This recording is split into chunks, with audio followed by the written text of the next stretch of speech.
the state Senate. That's Carrie Morrisville in Northwest Raleigh. Would like to acknowledge some of my colleagues who are here with us as well, Senator Lowe, Senator Van Dyne, Senator McKissick, and Senator Waddell.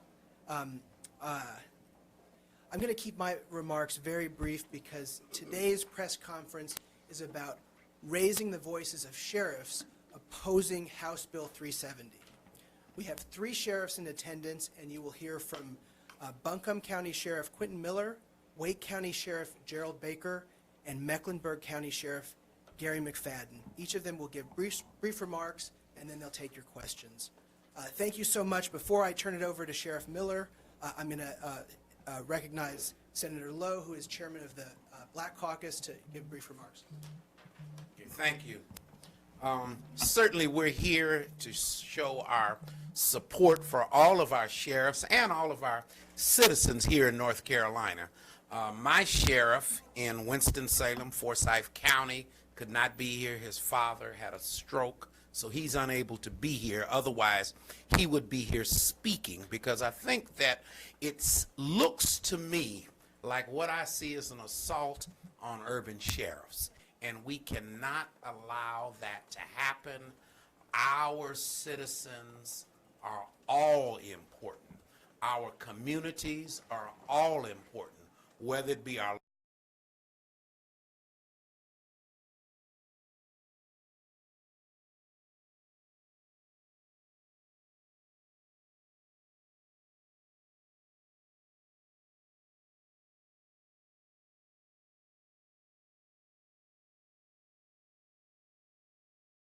Hb-1070. So I thank you for this opportunity. I want the sheriffs to know that we are behind you and we are in support of you and the work that you're doing. So may God bless you and may God keep you. I have to go to another commitment, but I appreciate this opportunity. Thank you. Thanks so much. Now I'll turn it over to Sheriff Baker, or Sheriff Miller from Buncombe County.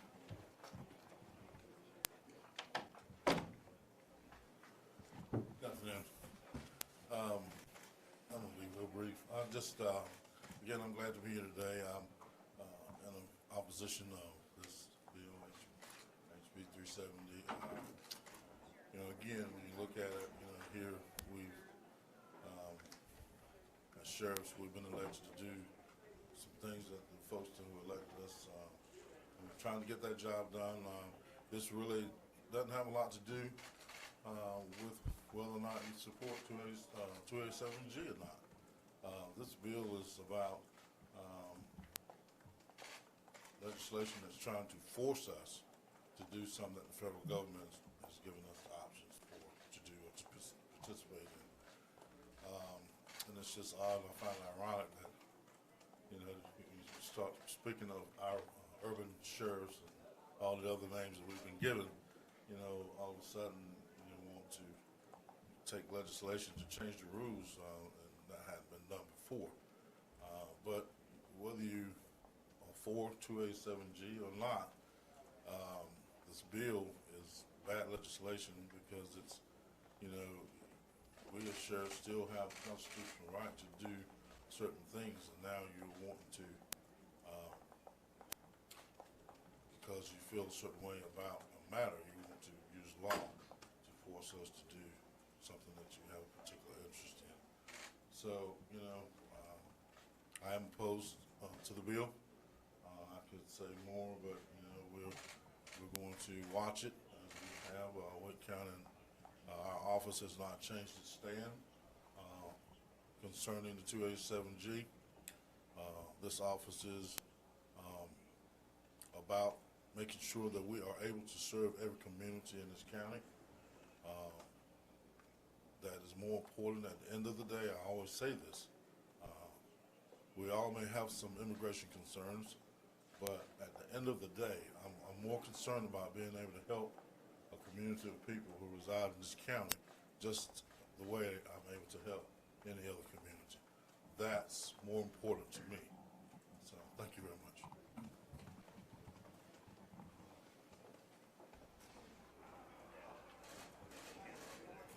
Good afternoon.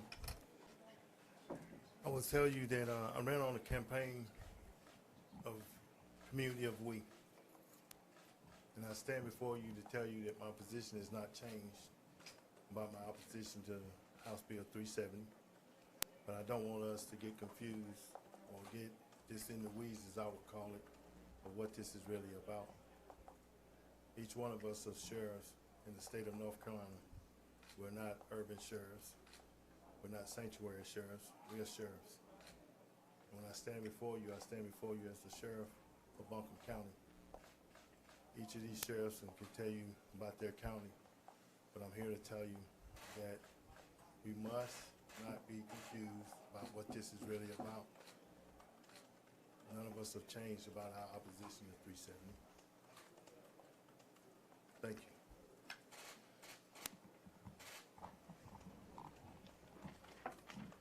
Good evening. First, I want to thank you all for coming, who are interested in the fight that we have here in North Carolina. My name is Gary McFadden. I am the sheriff of Mecklenburg County. The county is the largest county in the state of North Carolina, representing 1.2 million people in my district. House Bill 370. I prepare a few notes so I won't get off track, and just bear with me. Every time that we talk about House Bill 370 or we talk about the thing 287G, we always talk about safety, and we always talk about making our community safe. But let me reassure you this. House Bill 370 is not about protecting our communities. It's not about making our communities safe. House Bill clearly is about attacking a select group of sheriffs who now have been carefully identified by using code words as urban sheriffs, sanctuary sheriffs, and the one I heard in this house that was more disturbing than anything else, the super minority majority sheriffs. Simply meaning to me, the newly elected African American sheriffs of the 7 largest counties in North Carolina. As one candidate for Congress stated, we must stop them, meaning the super minority majority sheriffs or the urban sheriffs or the sanctuary sheriffs. This clear agenda has caused so much political pressure that one of the organizations that newly sheriffs trust and had faith in are now forcing individual issues on all the sheriffs in North Carolina. Let me be clear, House Bill 370 has a clear agenda against the newly elected African American sheriffs to erode the powers of the sheriff's office that we individually hold in each of the 7 largest counties in North Carolina, which we were elected by our residents of each county. House Bill 370 also creates an unprecedented process that you probably have never heard in any House bill ever to remove democratically elected sheriffs from the office of sheriff if we do not cooperate with ICE. This removal provision has never existed in any other House bill that I have seen or I have researched in the General Assembly. House Bill 370 is solely controlled by the General Assembly, who we all know now is led by Republicans, and they're on a fast track to remove us as urban sheriffs simply because they have found out that we are leading the 7 largest counties in North Carolina. I was elected by my people in Mecklenburg County. I stand here before you today to say that I'm not going to resign as one candidate asked me to do.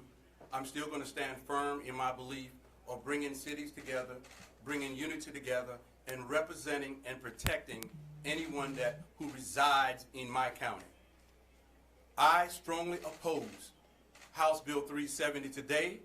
I will oppose it tomorrow, and I will oppose it the day after tomorrow, unless it becomes law that will force us, mainly the 7 or 8 African American sheriffs who stood here in a progressive manner to change the way that we look at our communities and go forward working together to build trust.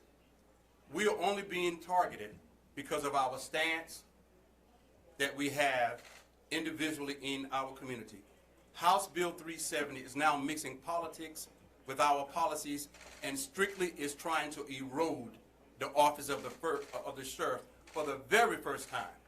Organizations many times come to the same house to stand up for the Sheriff Association and the sheriffs in North Carolina. But only during this House bill that does not seem to be the case. Yes, we are newly elected sheriffs. Yes, we are progressive. And yes, we stand together against House Bill 370. Thank you.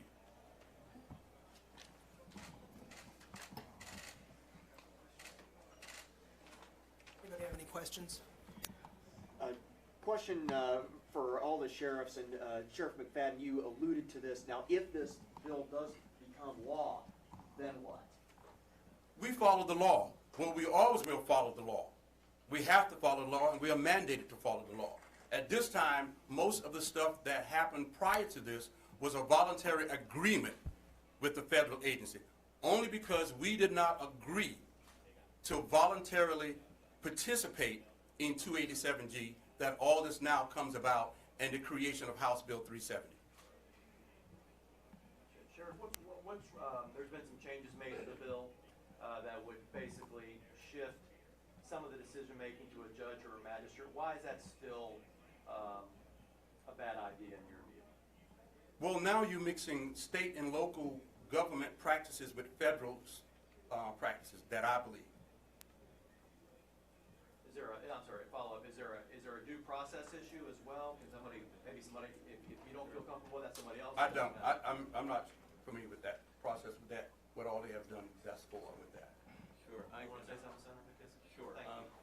There's clearly a federal preemption, and that federal preemption would stop the state of North Carolina from embarking upon this new process. And additionally, it would detain people potentially for twice the number of hours that they would under regular ICE regulations. So, I mean, you're talking about detaining people longer. You're talking about establishing a new procedure that would hold people longer when they should be and could be released. It's within the authority of the respective sheriffs in these respective counties. And the federal law is very clear in terms of states' ability to go in and create these processes and procedures. I suspect that if it's challenged, it would likely be determined to be unconstitutional. In addition, I mean, the intimidating provisions here that are most deeply disturbing, outside of what it does to the rights of individuals across this state, is the fact that they're trying to intimidate sheriffs to comply with these laws with threat of removal from office. That's repugnant, it's offensive, and it's something that we should all be deeply concerned about. So on a multitude of levels, this bill should not become law. And I hope that if it does become law, that it will be challenged immediately. Describe some of the conversations you've had with your fellow sheriffs, particularly given that the Sheriff's Association started out in opposition to this bill, but then reversed its stance last week. Well, I think that's why we're so disturbed. We came into office ready to work, ready to serve our communities in our community. And we came to the North Carolina Sheriff Association, which we still are a member and which we still love to attend. And we will continue to attend the schools, and we will still hopefully allow them to support us as we support them. There's a lot of things that happened. We were not present during the board meetings. We weren't present for a lot of the meetings. So we are kind of in the dark also. When the information comes out, we get it in an email just like everyone else, and we still challenge it.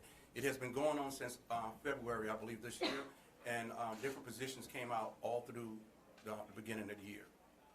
Sheriff Baker, I saw you smile as that question was And asked. yes, there have been some discussions, absolutely.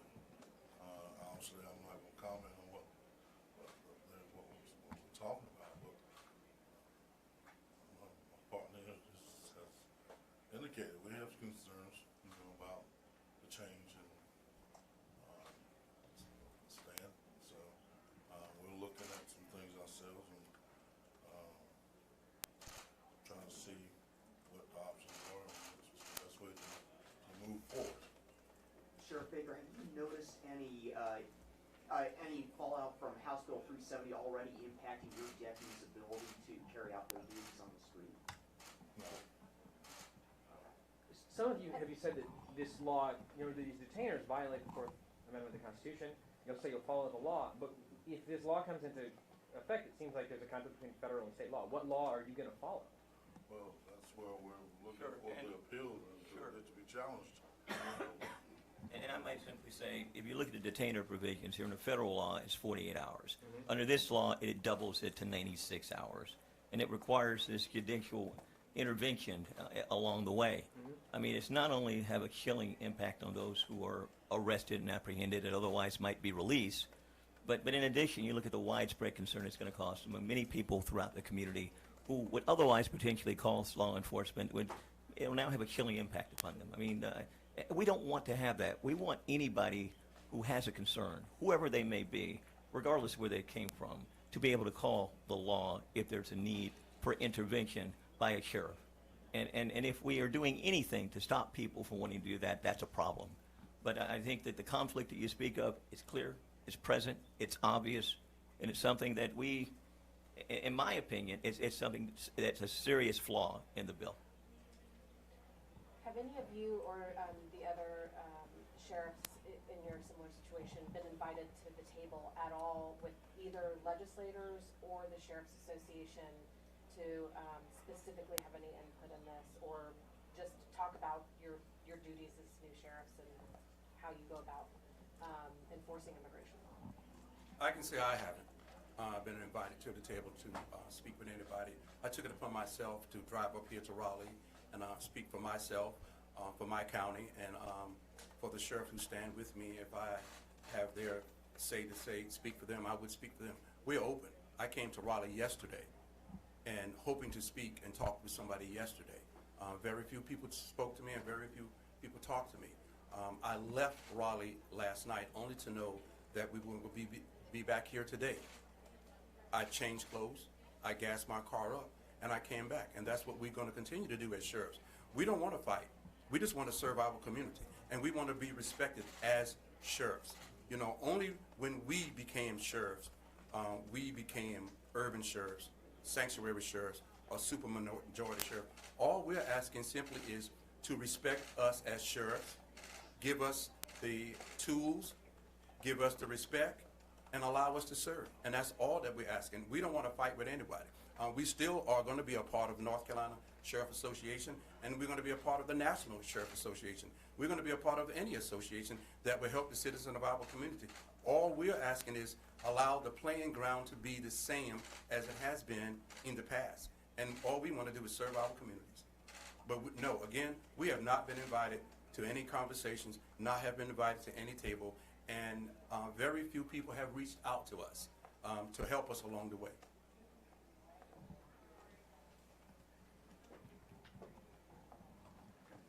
All right, thank you all very much. One last question, sorry. The 7 sheriffs that you mentioned, can you just, for the record, can somebody tell us which 7? Well, let me say this, let me make sure it's clear. The reason I'm saying 7 sheriffs, because after we became elected, people saw what happened on December 4th. So they dubbed us as the 7 sheriffs, and we're all African American. We're all male except one. So it is the largest counties in North Carolina. Mecklenburg, which is mine, Guilford, Durham, which is Burkhead, Forsyth, Guilford, Pitt, and Wake. So when we're talking about this, it just so happened that it's the 7 of us, and we all became sheriffs back in December, and we just want to do our job. And that's what we want everybody to understand. We're not wanting to fight with anybody. This was placed upon us, and we have to learn in our very few months that we are sheriffs how to deal with this political groundswell that we have created here in North Carolina now. Some of the rhetoric suggests that, every person that's released from jail that ICE wants is potentially dangerous. How do you put out that the situation is more nuanced than that? Well, that's 280. And people believe that we physically release people from jail. There's a new bomb referendum in some cities. You have a magistrate and judge. We do not judge that. That is up to the magistrate and the judge. And if a person has met all the steps to be released, if they pay their bond or they receive a bondsman to help them, we can't control that. So there are people out there that we wish not to be released, but we don't have a control over that. That is up to the magistrate judges and up to if a person meets all their bond conditions. Thank you. All right, thank you all so much for coming. Well done.